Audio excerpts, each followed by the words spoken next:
दोस्तों आज की इस क्लास में मैं आपको RBSC class 8 board exam paper करवाने वाला हूं। दोस्तों यह मैथ का पेपर है जो कि आपका 17 अप्रैल को होने वाला है। तो दोस्तों आप में से बहुत से स्टूडेंट ऐसे हैं जो कहते हैं कि हम इन 3 घंटों में पढ़कर क्या पढ़ाई कर लेंगे। तो दोस्तों मैं आपको बता दूं कि आधे घंटे की क्लास आपकी तैयारी को कहीं गुना बढ़ा सकती है, इसलिए इस क्लास को शुरू से लास्ट तक देखना। दोस्तों अगर आप चैनल पर नए हो तो चैनल को सब्सक्राइब एंड बेल आइकन को प्रेस कर लेना ताकि आप अपने लक्ष्य की तरफ आगे बढ़ते रहें। क्वेश्चन नंबर 1, ए बटा बी का योज्य प्रतिलोम होगा। तो दोस्तों योज्य प्रतिलोम का मतलब होता है कि किसी संख्या अगर प्लस में है तो उसको माइनस में करना है, अगर कोई संख्या माइनस में है तो उसे प्लस में करना है। जैसे दोस्तों यहाँ पर ए बटा बी प्लस में है तो इसका आंसर होगा ऑप्शन नंबर बी यानी माइनस ए बटा बी। तो चलिए दोस्तों क्वेश्चन नंबर 2 को देखते हैं। 3x बराबर 21 दिया हुआ है जिसमें हमें x का मान ज्ञात करना है। तो दोस्तों सिंपली इसमें क्या करना है कि 3x बराबर 21 दिया हुआ है, अगर कोई संख्या गुणा में है तो उसको अगर बराबर के उस साइड लेकर जाएंगे तो वो भाग में जाएगी, अगर कोई संख्या प्लस में है तो उसको बराबर के उस साइड लेकर जाते हैं तो माइनस, अगर कोई माइनस में तो उसे प्लस, यानी दोस्तों उसका चिन्ह चेंज हो जाता है। इसी तरह से दोस्तों यहाँ पे 3x के गुणा में तो दोस्तों हम बराबर के उस साइड लेकर जाएंगे तो यह इसके भाग में आ जाएगा। तो दोस्तों 21 में 3 का भाग देते तो हमारा आंसर आएगा 7। तो दोस्तों इसी तरह से इन क्वेश्चनों का सलूशन करना है। तो चलिए दोस्तों क्वेश्चन नंबर 3 को देखते हैं। रैखिक समीकरण में चर की अधिकतम घात होती है दोस्तों ऑप्शन नंबर बी 1। तो चलिए दोस्तों क्वेश्चन नंबर 4 की तरफ बढ़ते हैं। चतुर्भुज के आमने सामने के बिंदुओं को मिलाने वाली रेखा को कहते हैं। तो दोस्तों यानी आपके पास एक चतुर्भुज है और दोस्तों यहाँ पे आमने सामने के बिंदुओं को मिलाने वाली रेखा को कहते हैं विकर्ण। तो दोस्तों ऑप्शन नंबर 1 हमारा सही आंसर होगा। तो चलिए दोस्तों क्वेश्चन नंबर 5 देखते हैं। समांतर चतुर्भुज में सम्मुख भुजाएं होती है। तो दोस्तों आपके पास एक समांतर चतुर्भुज दिया होगा जिसमें आपको बताना है कि इसकी सम्मुख भुजाएं होती है। तो दोस्तों आप सभी जानते हैं कि समांतर चतुर्भुज की आमने सामने की भुजा बराबर होती है, यानी दोस्तों हमारा आंसर होगा ऑप्शन नंबर डी बराबर। तो चलिए दोस्तों क्वेश्चन नंबर 6 को देखते हैं। निम्न में से पूर्ण वर्ग संख्या नहीं है। दोस्तों 2025 45 का वर्ग होता है और 441 21 का वर्ग, और दोस्तों जो 81 है वो 9 का वर्ग होता है, और दोस्तों जो ऑप्शन नंबर सी 79 है वो किसी संख्या का वर्ग नहीं होता, इसलिए दोस्तों हमारा आंसर होगा option number C. Question number 7, निम्न में से किस संख्या की वर्ग संख्या के अंत में 1 आएगा। वर्ग संख्या का मतलब दोस्तों जैसे ऑप्शन नंबर ए को देखते हैं 109 दिया हुआ है, इसका वर्ग यानी दोस्तों इसका स्क्वायर करते हैं।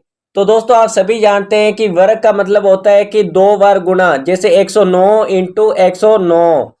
तो दोस्तों इसका मतलब है कि अगर हम इन दोनों को गुना करेंगे तो उसके पीछे की संख्या 1 आनी चाहिए। जैसे दोस्तों 9 को 9 से गुना करते हैं तो 81 यानी लास्ट में 1 आता है। तो दोस्तों इसके पीछे 1 आ रहा है इसलिए यही हमारा आंसर होगा। तो दोस्तों इसके पीछे 1 आ रहा है, यही हमारा आंसर होगा। तो चलिए दोस्तों बी को, ऑप्शन नंबर बी को भी देख लेते हैं। तो दोस्तों अगर हम 82 को 82 से गुना करते हैं तो 2 दूना 4। तो दोस्तों इसके लास्ट में तो 4 आ रहा है इसलिए हमारा यह आंसर नहीं होगा। तो दोस्तों इसी तरह से हमें इनका सलूशन करना है। तो चलिए दोस्तों क्वेश्चन नंबर 8 देखते हैं। 120 का 80%। तो दोस्तों मैं आपको इस पर एक ट्रिक बताता हूं। तो दोस्तों आपको दो संख्याओं के बीच और परसेंटेज पूछा हो तो आपको क्या करना है कि किसी दो संख्याओं के बीच अगर का है, की है, के है, इसका मतलब होता है उन दोनों का गुणा। और परसेंटेज का तो आपको पता ही है कि अगर किसी संख्या को प्रतिशत में बदलना है तो 100 का गुना करते हैं, और किसी संख्या को अगर प्रतिशत से नॉर्मल संख्या में बदलना है तो 100 का भाग देते हैं। तो दोस्तों यहाँ पर लिखा हुआ है 120 और का मतलब गुणा, और दोस्तों 80, और दोस्तों जैसा कि मैंने बताया कि 80% होगा। तो दोस्तों होगा मतलब कि इसमें 100 का भाग देंगे। अगर दोस्तों प्रतिशत को संख्या में बदलना होता तो 100 का गुना करते। तो दोस्तों 0 से 0 कट जाएगा और इस 0 से इस 0, और जब हम 12 को 8 से गुना करते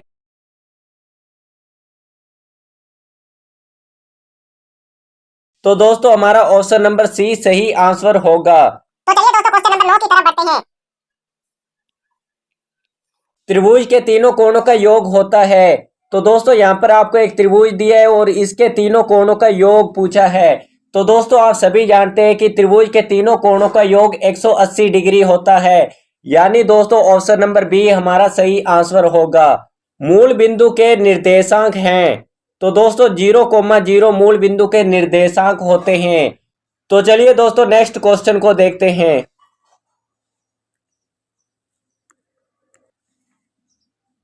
6xy तथा 4x² का गुणनफल। दोस्तों गुणनफल का मतलब होता है कि इन दोनों का हमें क्या करना है, गुणा। तो दोस्तों 6xy गुणा 4x²। तो दोस्तों संख्या का संख्या से गुणा होगा और वर्ड का वर्ड से गुणा होगा। तो दोस्तों 6 को 4 से गुणा करते हैं तो 24। तो दोस्तों अगर आपको दो समान संख्याओं का गुणा करते हैं तो उनकी घातें जुड़ जाती है। जैसे दोस्तों x का x से गुणा करते हैं तो इसकी घात 1 और इसकी घात 1 बराबर आएगा x², यानी 1 और 1 जुड़ जाएगा। इसी तरह से अगर आपको यहाँ पे x की घात 1 और यहाँ पे x की घात 2 दी गई है और दोस्तों इनकी घातें जुड़ेगी तो यहाँ पे आएगा x की पावर 3। इसी तरह से दोस्तों x का x से गुणा करते हैं तो यहाँ पे आती है x की पावर 3 यानी x की क्यूब। और दोस्तों लास्ट में हमारे पास बचता है y और y सेम आ जाएगा। तो दोस्तों ऑप्शन नंबर 1 हमारा सही आंसर होगा। तो चलिए दोस्तों नेक्स्ट क्वेश्चन को देखते हैं। तो दोस्तों इसमें क्या करना है कि आपको दिया है 5/6। तो दोस्तों ये बड़े का निशान और 5/6 इंटू 5/6 इंटू 5/6 यानी 3 बार 5/6 इंटू में दिया है। और दोस्तों यहाँ पे 5/6 और बड़े का निशान। तो दोस्तों मैंने आपको अभी बताया कि 2 या 3 संख्या सेम गुणा में दी गई हो तो उनकी घातें जुड़ जाती है। तो दोस्तों इसकी घात 1 और इसकी घात 1 और इसकी घात 1, यानी दोस्तों मैं इसको इस तरह से लिख सकता हूं कि 5 की पावर 3 यानी 5 की घात 3। तो दोस्तों किस तरह से 1 और 1 2 3 दोस्तों इस तरह से लिखा। तो दोस्तों आप देख सकते हैं कि ऑप्शन नंबर ए हमारा सही आंसर होगा। तो दोस्तों यह आपका फॉर्मूला है जो कि आप कक्षा 8 में बहुत बार पढ़ चुके होंगे। a माइनस बी की होल स्क्वायर, यानी दोस्तों option number D a² minus 2ab plus b²। तो दोस्तों इसका एक और फॉर्मूला होता है a प्लस बी की होल स्क्वायर, यानी दोस्तों a² plus 2ab plus b²। तो दोस्तों इसका अगर आंसर पूछे तो सी होता। दोस्तों इसी तरह से मैंने आपको कहा कि यह क्वेश्चन आपकी परीक्षा में जब आप एग्जाम दोगे तो इससे रिलेटेड क्वेश्चन आपको बहुत ज्यादा पूछे जाने की चांस है। इसलिए मैं आपको कहता हूं कि इस क्लास को शुरू से लास्ट तक देखना, क्योंकि दोस्तों यह 1 से 1.5 घंटे की क्लास आपकी तैयारी को कहीं गुना ज्यादा बढ़ा सकती है। इसलिए दोस्तों इस क्लास को शुरू से लास्ट तक देखना। तो चलिए दोस्तों नेक्स्ट क्वेश्चन को देखते हैं। 2 अंकों की संख्या ए बी को लिख सकते हैं। Option number 1 10a plus B. तो दोस्तों नेक्स्ट क्वेश्चन को देखते हैं। नेक्स्ट क्वेश्चन 15/16 XYZ, और दोस्तों ये 9 मिस्टेक में छपा हुआ है और XYZ का गुणांक है।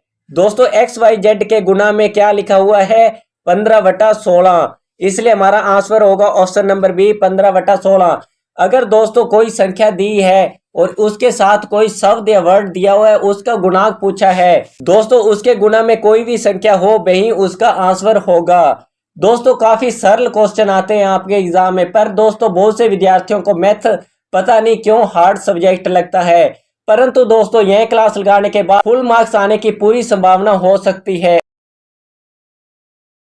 क्वेश्चन नंबर 2, जैसा कि हमने क्वेश्चन नंबर 1 की पूरी सीरीज को कंप्लीट कर चुके हैं और अब हम पढ़ेंगे क्वेश्चन नंबर 2, जिसके भी आपको 5 क्वेश्चन दिए गए हैं। क्वेश्चन नंबर 3, ब्याज का संयोजन डैश होने पर ब्याज की दर आधी हो जाती है। तो दोस्तों इसका आंसर होगा अर्धवार्षिक। दोस्तों ब्याज अगर अर्धवार्षिक होगा तो उसकी जो दर है वो आधी हो जाएगी। तो दोस्तों क्वेश्चन नंबर 4, 2/8 x की पावर 4। तो दोस्तों हमें इसमें x की पावर 4 का गुणांक, तो दोस्तों मैंने बताया इसके गुणा में है 2/8, इसलिए हमारा आंसर होगा 2/8। तो दोस्तों सिंपली क्वेश्चन है दोस्तों, इसके क्वेश्चन में भी आपको आंसर दिए गए हैं, बस आपको समझने की जरूरत है। तो दोस्तों क्वेश्चन नंबर 5, किसी संख्या में इकाई अंक 0 हो तो यह संख्या 10 से विभाज्य होगी। तो दोस्तों हमारा आंसर होगा 10। तो दोस्तों अगर आपको इस क्वेश्चन को इस तरह से पूछे, आपको कोई संख्या दी गई है 10 और उसका इकाई अंक पूछे तो उसका आंसर होगा 0। तो चलिए दोस्तों क्वेश्चन नंबर 3 को देखते हैं। क्वेश्चन नंबर 3 सरल कीजिए। आपको दिया है 16 की पावर -1 इंटू 5 की घात 3 बटा 2 की घात -4। तो दोस्तों इसमें सिंपली क्या करना है, तो दोस्तों यहाँ पे 16 की घात -1 ऊपर दी गई है, तो दोस्तों इसको अगर हम बटा के नीचे लेकर आते हैं तो उसकी जो घात है वो प्लस में हो जाएगी।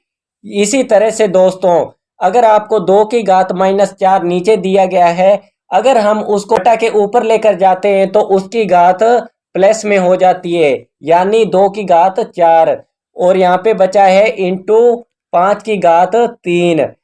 इसी तरह से दोस्तों अगर आपको कोई भी घात माइनस में देखने को मिलती है, या तो उसको बटा के नीचे लेकर जाओ वो प्लस में हो जाएगी, और अगर घात माइनस में बटा के नीचे है तो उसको बटा के ऊपर लेकर जाओ वो प्लस में हो जाएगी। तो दोस्तों अब सॉल्यूशन करते हैं। 2 की पावर 4 का मतलब होता है 16 इंटू 5 की पावर 3 का मतलब होता है 125 और बटा में 16। दोस्तों 16 से 16 कट जाएगा और हमारा आंसर आएगा 125। तो दोस्तों आप इसका स्क्रीनशॉट ले लीजिए क्योंकि दोस्तों मैं इसको इरेज करने वाला हूं। क्वेश्चन नंबर 4, 4 की घात 3 गुणा 4 की घात 4 और भाग का निशान और 4 की घात 3। तो दोस्तों मैंने आपको पहले भी बताया कि कोई दो संख्याएं यानी उनका आधार समान हो तो उनकी घातें जुड़ जाती है और अगर भाग में हो तो उनकी घातें घट जाती है।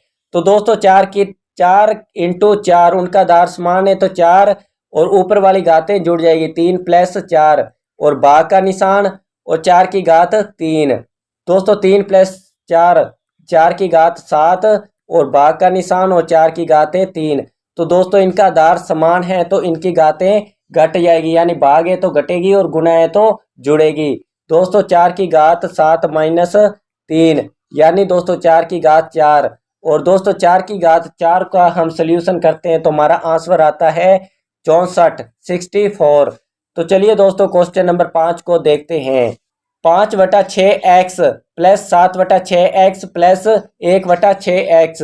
तो दोस्तों आपको नीचे वाली संख्या का एलसीएम लेना है। दोस्तों सेम संख्या हो तो उसकी वो सेम संख्या का एलसीएम 6 और दोस्तों ऊपर वाली संख्या 5x प्लस इसमें ऊपर वाली संख्या 7x प्लस इसमें दोस्तों 1x। दोस्तों ऊपर वाली संख्या को जोड़ते हैं तो 13x/6 हमारा सही आंसर होगा। तो चलिए दोस्तों क्वेश्चन नंबर 6 को देखते हैं। दोस्तों आपको दिया है 1:4। जैसा कि दोस्तों मैंने आपको बताया कि किसी संख्या को प्रतिशत में बदलते हैं तो 100 का गुना करते हैं और किसी प्रतिशत को संख्या में बदलना है तो 100 का भाग करते हैं। तो दोस्तों 1:4 का मतलब होता है 1/4 और दोस्तों प्रतिशत में बदलना है तो 100 का गुना और दोस्तों जब हम इसको काटते हैं तो हमारा आंसर आता है 25। तो चलिए दोस्तों क्वेश्चन नंबर 7 को देखते हैं। हमारा क्वेश्चन नंबर 7, तो दोस्तों इसका सलूशन इस तरह से करना है। 8000 दोस्तों सबसे पहले छोटी संख्या का हम इसमें भाग देंगे, यानी 2 का जाता है तो 2 का भाग देते हैं तो आता है 4000 और जब हम 4000 का भाग देते हैं 2 में, 2 का भाग 4000 जब हम 2 का भाग 4000 में देते हैं तो 2000। तो दोस्तों आप इसको अगर नहीं आता है तो इसे ऐसे भी कर सकते हैं, अगर 4000 और 2 का भाग देते हैं तो दोस्तों अगर हम 2000 के अंदर 2 का भाग देते हैं तो 1000 और दोस्तों 1000 के अंदर हम 2 का भाग देते हैं तो 500 और दोस्तों 500 के अंदर अगर हम 2 का भाग देते हैं तो 250 और दोस्तों 250 के अंदर अगर हम 2 का भाग देते हो 125 और दोस्तों आप देख सकते हैं कि 125 के अंदर 2 का भाग नहीं जाता, यानी दोस्तों यहाँ पर जाएगा 5 का भाग और 5 का भाग हम 125 में देते हैं तो 25 आता है। और दोस्तों 25 के अंदर अगर हम 5 का भाग देते हैं तो 5 आता है। 5 आता है। और 5 के अंदर अगर हम 5 का भाग देते हैं तो 1 आता है। और दोस्तों आप इसे देख सकते हो कि दोस्तों जब आपको नीचे 1 आ जाए तो यहाँ पर हमारा ये क्वेश्चन समाप्त हो जाएगा। तो दोस्तों इसमें पूछा है घातांक, दोस्तों इसमें पूछा है कि अभाज्य घनमूल, घन का मतलब होता है 3 जोड़े बनाना। और अगर दोस्तों वर्गमूल पूछा, वर्ग का मतलब होता है 2 जोड़े। तो दोस्तों यहाँ पे 2 के 3 जोड़े बन रहे हैं, यहाँ पे 2 के 3 जोड़े बन रहे हैं। और यहाँ तो दोस्तों यहाँ पे 5 के 3 जोड़े बन रहे हैं, 2 यहाँ पे और दोस्तों 1 यहाँ पर। तो दोस्तों हम यहाँ पे लिखेंगे, यहाँ पे एक जोड़ा ये 2 इंटू दोस्तों एक जोड़ा यहाँ पे 2 का इंटू दोस्तों 5 यहाँ पे एक जोड़ा। दोस्तों जब हम इसको गुना करते हैं तो 5 दूना 10 और 10 दूना 20, 20 हमारा आंसर आएगा। दोस्तों आपको सिर्फ यही याद रखना है, यहाँ पे घन है तो 3 जोड़े, उनमें से 1 लेना है। और अगर वर्ग होता तो 2 जोड़े। तो चलिए दोस्तों क्वेश्चन नंबर 8 को देखते हैं। 42 का वर्ग ज्ञात कीजिए। 42 का वर्ग, दोस्तों 42 का स्क्वायर ज्ञात करना है। दोस्तों अगर आपको स्क्वायर याद नहीं है तो आप इसे इस तरह से कर सकते हैं, 42 इंटू 42। दोस्तों 42 का 42 में गुना करते हैं तो आपका आंसर आएगा 1764। तो चलिए दोस्तों क्वेश्चन नंबर 9 को देखते हैं।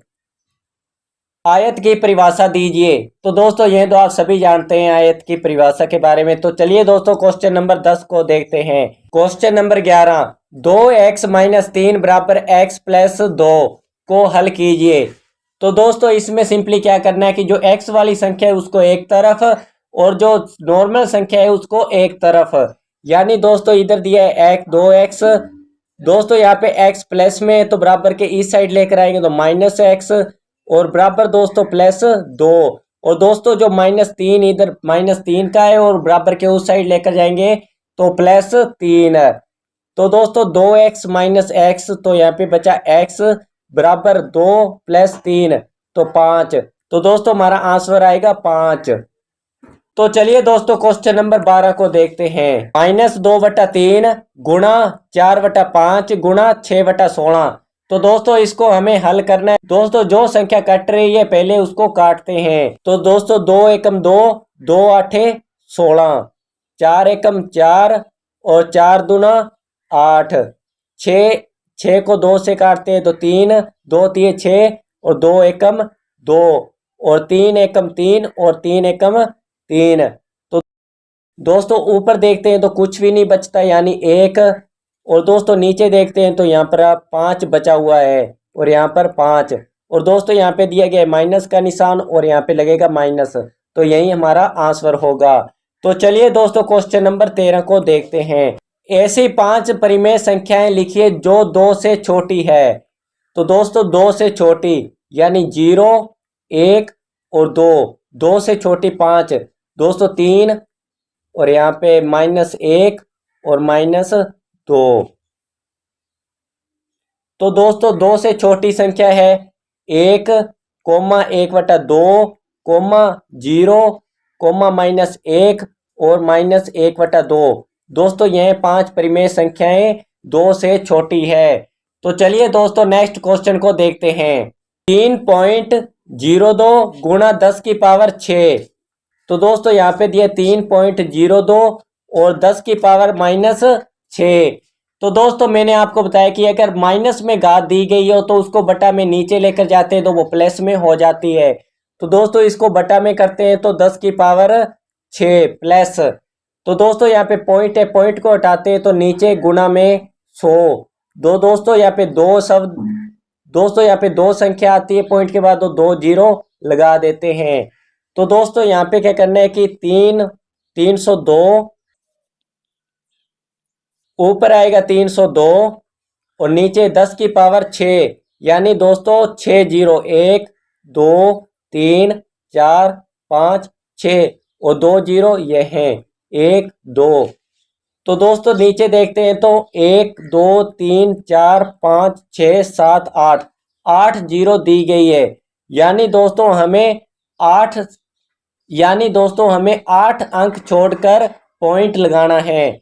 जैसे दोस्तों 302, इसमें 8 अंक 1 2 3 4 5 6 7 8, यानी दोस्तों यहाँ पे पॉइंट लगेगा, इसलिए हमारा आंसर होएगा 0.000302। तो चलिए दोस्तों नेक्स्ट क्वेश्चन को देखते हैं। तो दोस्तों 8x माइनस 3/3x बराबर 2। तो दोस्तों हमें इसमें x का मान ज्ञात करना है। तो दोस्तों इसके लिए सबसे पहले हम तिरछा गुणा करते हैं। तो दोस्तों 8x माइनस 3 को नीचे 1 से गुणा करते हैं, तो 8x माइनस 3 बराबर, और दोस्तों यहाँ पे 2 को 3x से गुणा करेंगे, 2 इंटू 3x। तो दोस्तों इसको इससे गुणा करते हैं तो 6x, और दोस्तों ये संख्या ये x है, इसलिए नहीं घटेगा, ए बेस 8x माइनस 3। तो दोस्तों जो x वाली संख्या है उसको एक साइड, और जो संख्या है उसको एक साइड। तो दोस्तों यहाँ पे 6x, और दोस्तों यहाँ पे ये 8x प्लस में है, और उसके बराबर को इस साइड, उसको बराबर के इस साइड लेकर आएंगे तो माइनस 8x, और बराबर 3 माइनस का, और दोस्तों माइनस का 2x, यहाँ पे माइनस 3, दोस्तों माइनस से माइनस कट जाएगा, और हमारा आंसर आएगा x बराबर 2/3/2। तो हमारा आंसर आएगा x बराबर 3/2। तो चलिए दोस्तों क्वेश्चन नंबर 16 को देखते हैं। समांतर चतुर्भुज ABCD में x y z के मान ज्ञात कीजिए। तो दोस्तों समांतर चतुर्भुज में आपको एक बात याद रखनी है कि उनके आमने सामने के कोण बराबर होते हैं। दोस्तों y के सामने का कोण है 100 डिग्री, तो हमारा y का मान होगा 100 डिग्री। दोस्तों इसी तरह से दोस्तों x और 100 डिग्री, यानी दोस्तों कोण C और कोण B, इनके कोणों का योग 180 डिग्री होगा। यानी दोस्तों ये आसन कोण है, और आसन कोणों का योग 180 डिग्री होता है। x प्लस 100 बराबर 180 डिग्री।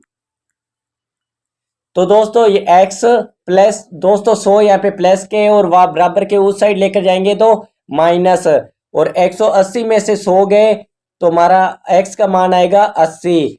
दोस्तों अगर x का मान 80 है तो z का मान भी होगा 80, क्योंकि दोस्तों आमने सामने के कोण बराबर होते हैं, तो z का मान भी 80 डिग्री। दोस्तों इस तरह से इसका सलूशन करना है। तो चलिए दोस्तों नेक्स्ट क्वेश्चन को देखते हैं। दोस्तों क्वेश्चन नंबर 17 और क्वेश्चन नंबर 18 क्वेश्चन नंबर 7 के जैसे हैं। तो दोस्तों इसमें आपको 252 का पूर्ण वर्ग करना है। दोस्तों इस तरह से 252, इसी तरह से दोस्तों 512 का घनमूल। तो दोस्तों यहाँ पे घनमूल है, तो दोस्तों 3 के जोड़े बनाने हैं आपको, और दोस्तों यहाँ पे वर्गमूल है, तो दोस्तों इसके आपको 2 जोड़े बनाने हैं। तो दोस्तों चलिए क्वेश्चन नंबर 19 में आपको करवा देता हूं। ए तथा बी का मान ज्ञात कीजिए। दोस्तों ए और बी का हमें मान ज्ञात करना है। तो दोस्तों इसमें आपको क्या करना है कि 3a प्लस 5 बराबर 2। दोस्तों a और 5 को जोड़ते हैं तो 2 आता है, तो प्लस में इधर 5 तो बराबर के उस साइड जाएगा था माइनस 2 माइनस 5। तो दोस्तों इसमें क्या करना है कि अगर आप दोस्तों यहाँ पे -5, दोस्तों छोटी संख्या में से तो बड़ी संख्या नहीं घटेगी ना, तो दोस्तों यहाँ पे लगाएंगे 1, 12 माइनस 5, दोस्तों 12 में से 5 गए तो 7, तो दोस्तों यहाँ पे a का मान आएगा 7। तो दोस्तों सिंपली बताता हूं कि अगर यहाँ पर a की जगह 7 दिया हो और नीचे 5, 7 और 5 को जोड़ते हैं तो 12, 12 की जगह 2 आ गया, और यहाँ पे 1 हासिल, और 1 और 3 4, 4 और 2 6, और b का मान आएगा 6। दोस्तों क्वेश्चन नंबर 20 को देखते हैं। एक स्कूटर 42,000 रुपए में खरीदा, 8% वार्षिक दर, इसके मूल्य का अवमूल्यन का मतलब होता है दोस्तों इसको दोबारा इसको बेचा, और 1 वर्ष बाद स्कूटर का मूल्य ज्ञात कीजिए। तो दोस्तों सिंपली बताता हूं कि आपके पास कोई स्कूटर है जो आपने 42,000 रुपये में खरीदा और 1 साल बाद उसको आप किसी कारण बेच देते हैं। तो दोस्तों अगर आपने कोई चीज 42,000 में खरीदी तो वो चीज आपकी 42,000 में नहीं बिकेगी, क्योंकि दोस्तों उसमें आपका काफी नुकसान हुआ होगा, स्कूटर का नुकसान भी हुआ होगा, जिसके कारण उसका मूल्य घट जाएगा। तो दोस्तों इसमें आपको ब्याज ज्ञात करना है और ब्याज का सूत्र होता है ब्याज बराबर मूलधन गुणा दर गुणा समय बटा में 100। तो दोस्तों मूलधन दिया है 42,000, गुणा दर दिए 8% गुणा और समय दिया है 1 वर्ष यानी 1 और बटा में 100। दोस्तों इन दो जीरो से इन दो जीरो कट जाएगी। दोस्तों ऊपर वाली संख्या का जब हम गुणा करते हैं तो हमारा ब्याज आता है 3360। तो यही हमारा आंसर होगा। तो 3360 रुपये का हमें अवमूल्यन होगा। दोस्तों अवमूल्यन होगा 3360 रुपये। तो चलिए दोस्तों क्वेश्चन नंबर 21 को देखते हैं। राहुल और हारून की वर्तमान आयु में अनुपात 5:7 है। 4 वर्ष बाद उनकी आयु 56 वर्ष हो जाएगा। उनकी वर्तमान आयु ज्ञात कीजिए। तो दोस्तों राहुल को आर से प्रदर्शित करता हूं और हारून को एच से। दोस्तों इनका अनुपात है 5:7, यानी दोस्तों आर बराबर राहुल की आयु 5 और हारून की आयु 7। तो दोस्तों हमें क्या करना है कि अगर किसी आयु ज्ञात करते हैं तो उसके साथ x करते हैं, यानी 5x और 7x। तो दोस्तों इनकी आयु का योग 4 साल बाद, दोस्तों 4 साल बाद इनकी आयु का योग, दोस्तों राहुल की आयु का योग यानी 5x प्लस 4 साल बाद यानी +4 और एच हारून की आयु बराबर 7x प्लस 4 साल बाद यानी 4। तो दोस्तों अब हमें क्या करना है कि इनकी आयु का योग। तो दोस्तों आप इसका स्क्रीनशॉट ले लीजिए, मैं नेक्स्ट पेज पर चलता हूं। 5x प्लस 4 और 7x प्लस 4। दोस्तों दिया है हमें 5x plus 4 plus 7x plus 4 और बराबर इनकी आयु का योग। दोस्तों यहाँ पे आप देख सकते हो 56, इनकी आयु का योग 56। तो दोस्तों x x जुड़ जाएगा, 5x 7x 12x और 4 प्लस का और 4 प्लस का प्लस 8 बराबर 56। और दोस्तों 12x, दोस्तों यहाँ पे ये +8 का है और उस तरफ जाएगा तो -8। दोस्तों 56 में से 8 गए तो 48 और जब हम x और दोस्तों यहाँ पे इधर गुणा में है तो उसको हम बराबर के उस साइड लेकर जाएंगे तो भाग में। तो दोस्तों 48 के अंदर अगर हम 12 का भाग देते हैं तो 4 आता है। तो दोस्तों x का मान 4 आ चुका है। तो दोस्तों जैसे हमने पहले वाले पेज पर किया था, r बराबर 5x और h बराबर था 7x। तो दोस्तों सिंपली हमें ये 4 है वो x का मान है 4, इसको हमें x की जगह रखना है, यानी दोस्तों 5 और x की जगह 4, 5 चौके 20। मतलब कि राहुल की जो वर्तमान आयु है वो 20 वर्ष है और h हारून, यहाँ पे x की जगह 4 रखते हैं तो 7 चौके 28 और दोस्तों हारून की वर्तमान आयु है 28, राहुल की वर्तमान आयु 20 और हारून की वर्तमान आयु 28। चलिए दोस्तों क्वेश्चन नंबर 22 को देखते हैं। क्वेश्चन नंबर 22 सरल कीजिए। दोस्तों यहाँ पे क्वेश्चन 1 मैं आपको करवा देता हूं, क्योंकि दोस्तों क्वेश्चन नंबर 2 सही से प्रदर्शित नहीं हो रहा है, इसलिए दोस्तों मैं आपको क्वेश्चन नंबर 1 करवा देता हूं।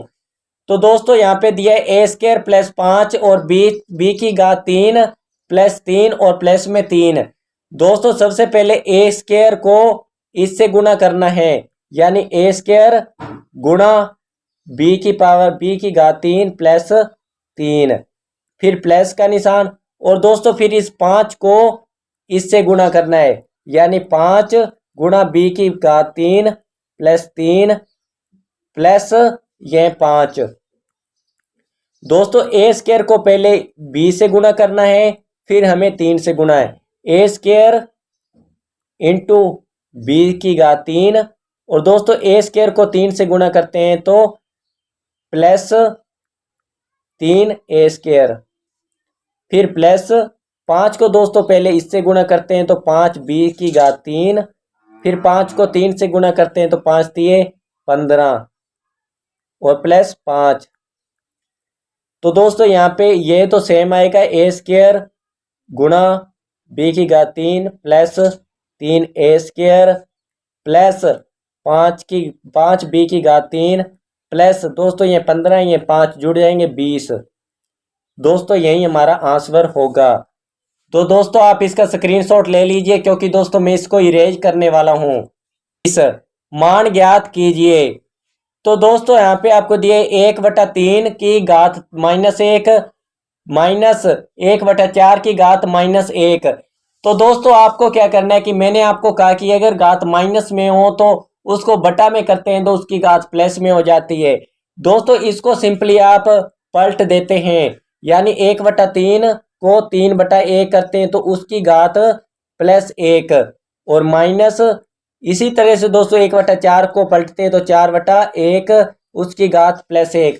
दोस्तों प्लस घात 1 हो तो वो सेम होगी, यानी 3 - 4। दोस्तों 3 और 4 को घटाते हैं तो -1 हमारा आंसर होगा।